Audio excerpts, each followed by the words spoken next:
ہم لوگوں نے یہاں پچھلے جب سے 4 سالوں سے میں بچوں کو پڑھا رہا ہوں، میں نے ان کو پاکستان سٹڈیز کے ساتھ انٹرنیشنل افیئرز کے بارے میں بتانا شروع کیا۔ ہمارے کسی بھی بچے کو کھڑا کر کے آپ پوچھ لیں کہ ریئلٹی آف 9/11 پہ آ کے ہمیں بتاؤ، آپ انگریزی میں بولیں گے، اردو میں بولیں گے، وہ آدھا گھنٹہ آ کے آپ کو سٹیج پہ پریزنٹیشن دے گا، اور دنیا کو اس کی وجہ کیا ہے۔ دنیا میں جہاں بھی ہمارا پاکستانی جاتا ہے اس کو ایک دہشت گرد کی نگاہ سے دیکھا جاتا ہے، اس کو ایک انتہا پسند کی نگاہ سے دیکھا جاتا ہے۔ تو جب تک آپ کے اندر کاؤنٹر نیریٹو آپ کے پاس نہیں ہوتا، یہ وہی ہے جس طرح ہمارے علاقوں میں کسی بیٹی کے لیے رشتہ بھیجا جاتا ہے اور وہ ڈر کے مارے خاموش ہو جاتی ہے، تو والدین کہتے ہیں خاموش ہے، مطلب ہاں ہے، تو خاموشی آدھا اقرار ہوتی ہے۔ انٹرنیشنل اسٹیجر پہ when people used to ask you a question کہ are you a terrorist because you are from Pakistan، تو ہمارے لوگ نوکری بچانے کے لیے، ڈگری بچانے کے لیے خاموش ہو جاتے ہیں، اور پھر دوبارہ چماٹ پڑتی ہے کہ ہاں یعنی خاموش ہے، ندامت ہے اس کو، یعنی واقعی دہشت گرد ہے۔ لیکن میں یہ گارنٹی دیتا ہوں جن بچوں کی تربیت ہم نے کی اور ہر بچے پہ لازم کیا کہ آدھا گھنٹہ کھڑے ہو کے ان چیزوں پہ پریزنٹیشنز دو، پاکستان کا دفاع کرنا سیکھو، لاجیکل گراؤنڈز پہ سیکھو، آپ کو آج سے 2-4 سال کے بعد جب یہ بچے ملک سے باہر کسی پلیٹ فارم پہ جائیں گے تو یہ شکایت نہیں ملے گی کہ پاکستان کے خلاف بات ہو رہی تھی اور پاکستانی خاموش بیٹھا ہوتا، پاکستانی اسے شٹ اپ کال دے گا لاجیکلی انشاءاللہ تعالی، اور وہ شروعات اس ادارے سے ہوگی انشاءاللہ تعالی۔ اور میں دیکھیں مارکس لے لینا میرے نزدیک اچیومنٹ نہیں ہوتی۔ جو بچے ٹاٹ کے سکولوں میں بیٹھ کے تعلیم حاصل کرتے ہیں، مارکس وہ بھی لیتے ہیں، ٹاپ بورڈ میں وہ بھی کرتے ہیں، میرے لیے اس ادارے کے لیے جو اچیومنٹ ہے سب سے بڑی وہ یہ ہے کہ آپ کا جو نرڈا بیلٹ ہے، چھب جھمٹ لکڑ مار کا ایریا جو پشتون بیلٹ ہے ہمارا، یہاں سے ایک والد جب 1.5 سال پہلے میرے پاس آئے اور ہی ٹولڈ می، آپ خود بہترین واقف ہیں علاقے کی صورتحال سے، ہی ٹولڈ می کہ یہاں ہاسپٹل میں لائن لگی ہوئی تھی اور ایک سینئر شخصیت کی فیملی ممبر ڈائریکٹ لائن توڑ کے ڈاکٹر صاحب کے پاس جب جانے لگے تو میری بیٹی جو آپ کی اسٹوڈنٹ ہے اس نے اسے ہاتھ سے پکڑا خاتون کو اور کہا کہ اگر آپ جیسے لوگ قانون کی پاسداری نہیں کریں گے تو پاکستان میں قانون کی پاسداری کون کرے گا۔ تو جب وہ یہ بات کہہ رہے تھے تو میں نے انہیں کہا کہ اب میں سمجھتا ہوں کہ ہمارے یہ 5-7 سال کی جو محنت ہے اس کا اصل صلہ یہ ہے کہ اس علاقے کے لوگوں سے ذہنی غلامی ختم ہو چکی ہے الحمدللہ، ایک ڈر ایک خوف ختم ہو چکا ہے، یہ خوددار ہو چکے ہیں الحمدللہ۔ جب میں نے پچھلے سال 5 فروری کی تقریب میں کوہاٹ یونیورسٹی میں مجھے مدعو کیا گیا تھا تو جو دھڑلے سے کشمیر ایشو کو ڈیفینڈ کرتے ہوئے ایک نقاب پوش بیٹی جب مجھے دعوت دینے لگی سٹیج پہ، آنکھوں میں نمی تب آئی خوشی سے جب اس نے کہا کہ ان کا ایک اور تعارف یہ ہے کہ یہ پنجاب کالج اینڈ میں میرے استاد بھی تھے، تو خوشی اس بات کی ہوئی کہ ہمارے وہ بچے جو 50 بچوں کے سامنے کھڑے ہوتے ہوئے ان کے قدم لڑکھڑایا کرتے تھے، آج وہ پاکستان کے بڑے بڑے تعلیمی اداروں کو لیڈ کر رہے ہیں الحمدللہ۔ یہ اس علاقے کے لیے بہت فخر کی بات ہے۔ اور پھر ان گاؤں سے، ان دیہاتوں سے، ان ڈھوکوں سے جب اٹھ کے ہماری بیٹیاں،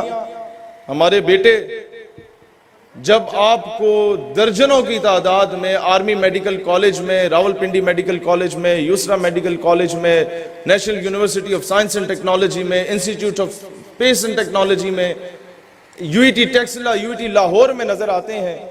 تو آٹومیٹیکلی آپ کے ذہن میں ایک بات آ جاتی ہے کہ آج میں آپ کو اس ساری چیز کا کانسیپٹ سمجھانا چاہتا ہوں۔ دیکھیں،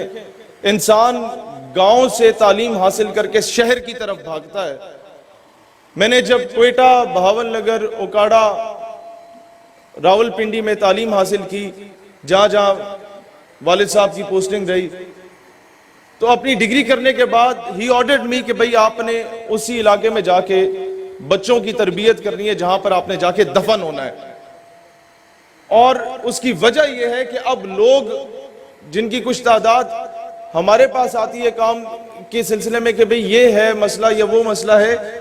ہمیں دکھ ہوتا ہے. ہم چاہتے ہیں کہ یہاں کے ہر ایک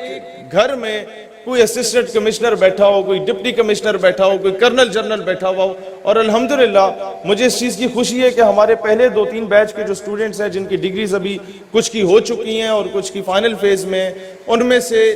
بڑی تعداد میں ایسے بچے اور بچیاں ہماری ہیں جو سول سروسز کے لیے CSS کے ایگزامز کے لیے تیاری کر رہے ہیں. اس کے بعد انشاءاللہ آپ دیکھیں گے پاکستان کے مختلف شہروں میں جو اسسٹنٹ کمشنرز اور ڈپٹی کمشنرز ہوں گے وہ ہماری تحصیل جنڈ کے ہوا کریں گے انشاءاللہ تعالی.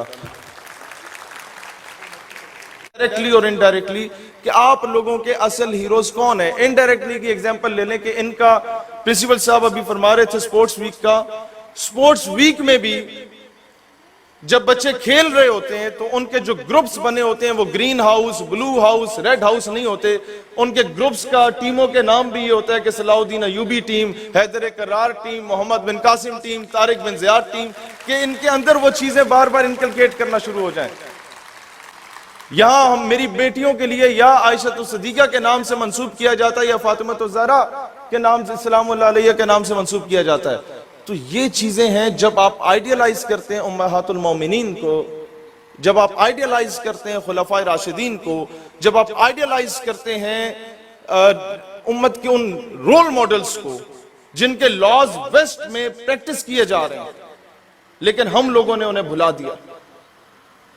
تو آٹومیٹیکلی جب آپ ان لوگوں کو آئیڈیلائز کریں گے آپ کی قوم ذہنی طور پہ آزاد ہو جائے گی. قومیں یقین کریں، قومیں اکنومیکلی، فائنینشلی اس پہ اپس اینڈ ڈاؤنز، نشیب و فراز آتے رہتے ہیں. مورخ یہ کبھی نہیں دیکھتا کہ جناب یہ عارضی طور پہ جیتا تھا یا ہارا تھا. مورخ ہمیشہ تاریخ لکھتے ہوئے یہ دیکھتا ہے کہ اس کا سر جب کاٹا جا رہا تھا تو جناب یہ سینہ تان کے کھڑا تھا ظلم اور جبر کے آگے، اور انشاءاللہ ہمارے بچے وہ سینہ تان کے کھڑے ہوں گے ہمیشہ. اور اینڈ پہ یہ چیز ہم لوگوں نے انٹروڈیوس کرانی ہے کہ آج کے بعد ہم لوگوں نے پنشمنٹ کے طور پہ ایک نئی چیز انٹروڈیوس کرائیں کہ جناب بچوں کے کان نہیں پکڑوائے جائیں گے یا مرغا نہیں بنایا جائے گا. بچوں کو کہا جائے گا کہ جناب گراؤنڈ کی دوڑ لگا اور پش اپس کرنا شروع کر دو. اسے ایک ہیلدی پنشمنٹ دی جائے گی جو اس کے لیے بھی فزیکل فٹنس کے لیے بہتر ہو. اور یہ بہت امپورٹنٹ چیز ہوتی ہے کہ بچے کو وہ اس چیز ایک اور چیز ابھی ہم لوگ انشاءاللہ اگلے سال یہ شروع کریں گے. جو سول سروسز میں ہمارے لوگ دوست ہیں ان کو ہم نے ادھر بلانا شروع کر دینا آپ لوگوں کی ٹریننگ کے لیے، سیشنز کے لیے.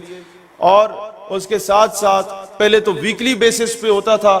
اب انشاءاللہ ڈیلی بیسس پہ آپ لوگوں کو یہ ٹاسک دیا جائے گا کہ فلاں فلاں ٹاپک پہ ریسرچ کر کے آنا ہے، تاکہ جو ٹائم آپ کا بڑا قیمتی وقت جو آپ استعمال کرتے ہیں پب جی میں یا ٹک ٹاک کے لیے وہ ذرا یوٹیلائز ہو جائے کسی اچھے کام کے لیے جس سے انٹرنیشنل سطح پہ پاکستان کو کوئی فائدہ ہو سکے. ٹھیک ہے جی، یہ چیز بہت زیادہ امپورٹنٹ ہے. اور اللہ تعالیٰ اسلام اور وطن عزیز پاکستان کا حامی و ناصر ہو. ہمارے بچے ہمارا فخر ہیں اور انشاءاللہ میں نے مستقبل کا ایک اچھا آرمی آفیسر، ایک اچھا بیوروکریٹ دیکھنا چاہتا ہوں. پاکستان پائندہ باد.